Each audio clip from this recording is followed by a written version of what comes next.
What is up, everybody? Welcome back to episode 3 of our tutorial series of Planetside 2. If you haven't watched episode 1 and 2, be sure to go check those out because they will help you guys out with a ton of headaches that could happen later on when we're trying to teach you guys additional stuff. It will make things so much easier and so much more enjoyable for you. There's certain map glitches and other things that could happen to your game that you can get figured out from episode 1 and 2. So please go back and watch those if you feel like you missed a little bit or you're just a complete beginner and you skipped ahead to here. Otherwise, I'm going to do a quick recap. In episode 1, we went over what classes are, what the how servers work, and how to get you into the map from the sanctuary, and we went over the equipment terminals and how to change classes. In episode 2, we went over vehicle terminals, aircraft terminals, and small base captures and points of interest.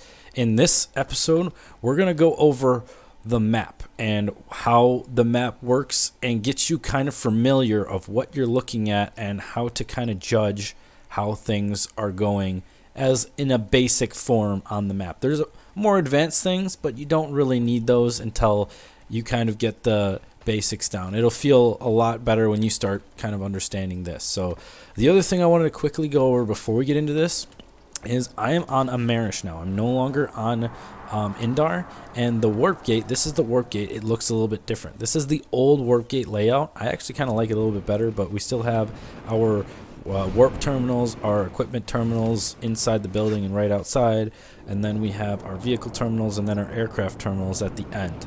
I like this base a little bit better because, and we have a few more equipment terminals right at the end as well. I like this base a little bit better because aircraft can come down and land here and pick up allies, which he might be doing. This guy over here, he might be doing that. He can go and pick up allies here. It's a flat area. People can just walk out right to it. See, aircraft are, I think I just saw an aircraft. Nope, he went away.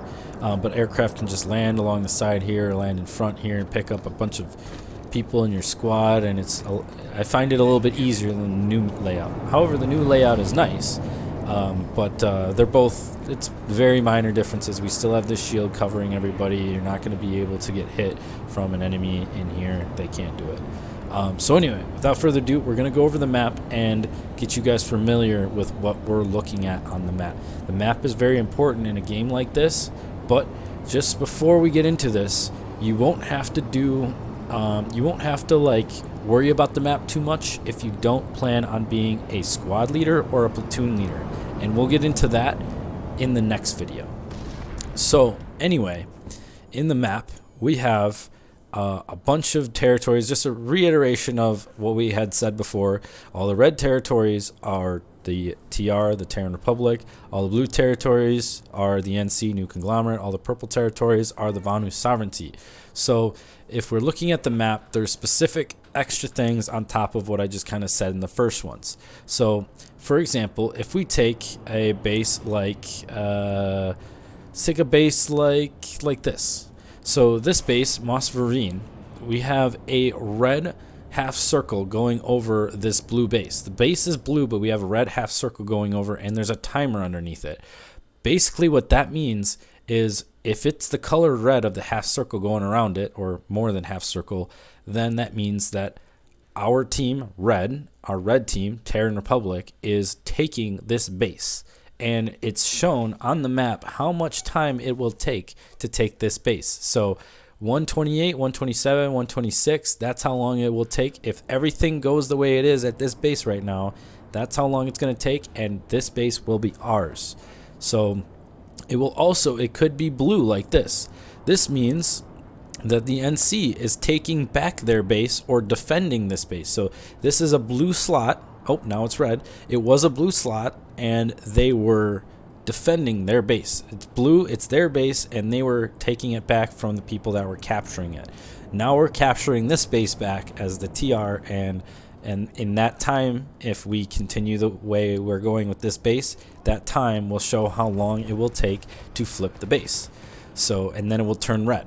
And this one's got 45 seconds. So while I'm explaining this, you might see if they continue to do well there, you might see this completely flip over to red. The other thing I want you guys to look at is if we go to the right side of the screen where it's showing this pie chart, Moss Ravine, enemies, allies detected. We're looking at the pie chart right now. The pie chart explains how many people of your side and how many people of the enemies are in this territory. The territory being the whole highlighted area. See how I'm highlighting all these other areas? This whole highlighted area. So that doesn't mean they're necessarily right here on the base. They could be right in the corner, and they could be maybe like they'd be right on the corner here, and that counts as this territory. So it's counting this territory. Watch, it's also going to, like I said, if this is at 3 seconds, so it should flip over. It'll flip over to red right here. Okay, so now this is our base. And so that pie chart explains how many people are on our team fighting at this base or in this territory. So we have, it looks like almost 75% of the people here are of the TR, and the other 25%, it's a blue. It could be purple as well for Vow Sovereignty, but the NC New Conglomerate, the blue side, they have about a little over 25% of the population here. So almost 3 out of every 4 people are a TR instead of a NC. And that's what that pie chart is showing you. Also, the other thing is enemies and allies detected. It gives you a rough estimate of how many enemies and allies there are at this base. So allies detected 12 to 24. They will range from 1 to 12, 12 to 24, 24 to 48, 48 to 96, and 96 plus, both on allies and enemies. So it just gives you a rough estimate. I'd refer to the pie chart if you want to make sure. I'd look at the pie chart first to see, do we have pop at this base? Do we need more pop at this base? Before you make your decision, and then look to see how many enemies and allies there are, because maybe just a single person or 3 people might not make a difference if it's 96 plus to 48 people. So you want to have another 48 people, a whole platoon, go in to help that base. So just some easy things to just look at this base. The next thing I want to look at is there's other things that we're not going to go over, like these green things and these blue things, and there was another logo on here, but we're not going to go over those. We're just going to cover the basics. And I'll go over those in a later video. So the next thing are these lines. So you see these lines here. These lines show what bases are connected to each other. So if a base is not connected to each other, like for example, this base is connected to this one, however, it's changed to a dotted yellow line. So this dotted yellow line means that we could, as the TR, we could attack this base, and as the NC, they can attack this base. The lines just basically direct the flow of the combat. So if these lines are connected, we can go and attack this base, or NC can go and attack this base. This kind of helps because, for example, this base, it's not connected to this base, but there's a little territory that's connected here. It'd be weird if all these people over at this base all of a sudden are like, oh, we have this base, now we can go capture this one. It'd be hard to figure out how to stop where everybody's coming from and like make sure your base is safe. Like, this makes it a little bit more simple. I know right away this is going to feel a little bit more confusing, but it makes it a little bit more simple. See, the NC are now starting to capture this base, because like I said, this kind of shows like the NC can attack or we can attack. So that is another thing, is these lines. So you also want to make sure you check these lines. So if we didn't have this base, like let's say they captured, this turns blue, and we want to attack Sungri West Gate, and we want to attack from here, we can't do that because we don't have a line connected to it. We need to have one of these lines connected to it. Also, if we had Sungri West Gate as a red and this was a red, both these territories were ours, this yellow line would turn into a red line. It'd be the same as all the red lines you see around the whole map. So yes, everything, all these lines connect back into your Warpgate. So there is bonuses and stuff that you get from each different base, and you can kind of see from some of these other logos, which I'm not going to go in too much. But for example, the NC could come through here, take this base, take this base because it's connected to that base, take this base because it's connected, take this base, and now because this base is connected to here, even though we have all of this territory, they can take this, and now all of this territory is actually connected to all this territory, and we no longer, if they take this base, we no longer receive any of the bonuses from this because it all has to feed back to our warp gate. So that's a little bit more advanced. Don't worry about that if you don't want to. It's just another tactic of how people can do, and you'll pick up on this as you go through the game. So don't worry about that last part. Just worry about the bases need to be connected with these lines. Otherwise, you can't attack across the bases. So with that being said, that kind of covers pretty much most of the things. There's one glitch I want to go over. That is, if you just sit on a base, like this whole base is the Makala Tech plant, it's all highlighted, and I just sit on here for like a few minutes. This might not update the populations on the pie chart or the enemies and allies detected. So right now it's showing 3-to-1. We have 75% population here. It might not update if I don't change what it looks like. If I wanted to update it or make sure it's updated, I go and highlight something else and come back to it. See, the pie chart actually updated because it only updates when you come off and then go back onto it. So if you want to see a real updated to the second thing, come off and come back on and look at it, and then this is what is actually here at the base right now. So this is very good to figure out where you want to go on the map. I mean, you could, if you wanted to just go by yourself and find the biggest battle there is, then you can just hit the triangle button, hit join combat there, and it should throw you into the biggest battle there is on the map for your side. So you could do that, but you didn't really understand what was actually here. If you just do that, you don't really understand what the map is. You'll want to know what these map tactics are, because then you'll know why certain things are the way they are. So at least now you understand kind of a little bit of the map and how it works, and you'll get more and more familiar with it as you start playing. But with that, you know how capturing works, you know how we capture, you know how we can capture.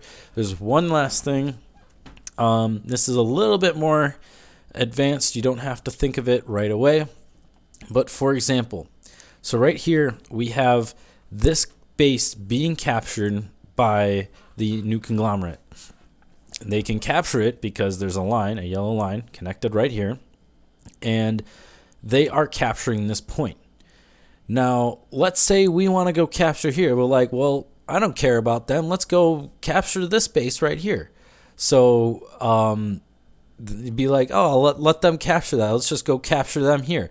You can't do that until you fully defended your base. So in order for you to be able to attack this base, since this is the line connecting, you have to have a fully defended base to attack this base. So for example, we just have one here. This base is being captured by the new conglomerate. We need to defend this base. We have the population here, so I'm guessing they won't actually capture this. We're going to capture it back unless a bunch of our people are leaving to go and help out over here. But we have to fully capture this, so this needs to turn to red, and then that timer on the red needs to go all the way to 0. So now we're back to red. Like I said, we have the population here, so it should be more likely to be defended by us. So once this timer goes all the way back to 0, this base is now fully defended, and they have to fully capture the base after this. And once this is fully defended, the points at this base unlock, and we can start a capture over here. If we start a capture over here before they start a capture over here on their points, then our base points lock and the battle is now over here. So you can tell right away the battle is right here. There's no battle here. There's no reason for the TR to be over here because we can't take any of their base points anyway. However, when we fully have this base defended, and they squeaked out even more of them, so it looks like it's going really well here. In 30 seconds, when they fully defend this base, now the battle starts coming down to here. If we can get on these points, flip these points quicker, then we will have locked our base points, as long as we do this before they have any points over here, we will lock this base down and the battle becomes right here on Lithcorp Fortress. So that is going to finish, and then they're probably going to go down here unless they want to relocate to help out the base that they're coming really close to the Warpgate over here with. So that's the last thing for the maps. I know I said a lot in this video. Don't worry, it will make sense to you as you keep going through. Hopefully I kind of dissected the map a little bit and some basic stuff. I will go over more in detail stuff of each one of these things as people get more familiar, but I just wanted to cover the basics, and at least now you'll know what you're doing, where you are on the map. Next episode, I still haven't figured out what I'm going over, but tune into that episode to figure out some more interesting stuff and more advanced stuff on how to do things. I'm thinking it's going to be more bigger bases, how they work, or like how squads and platoons work. So anyway, thank you guys so much for watching this video. Make sure to comment, like, subscribe if you want more, and I will see you guys in the next video.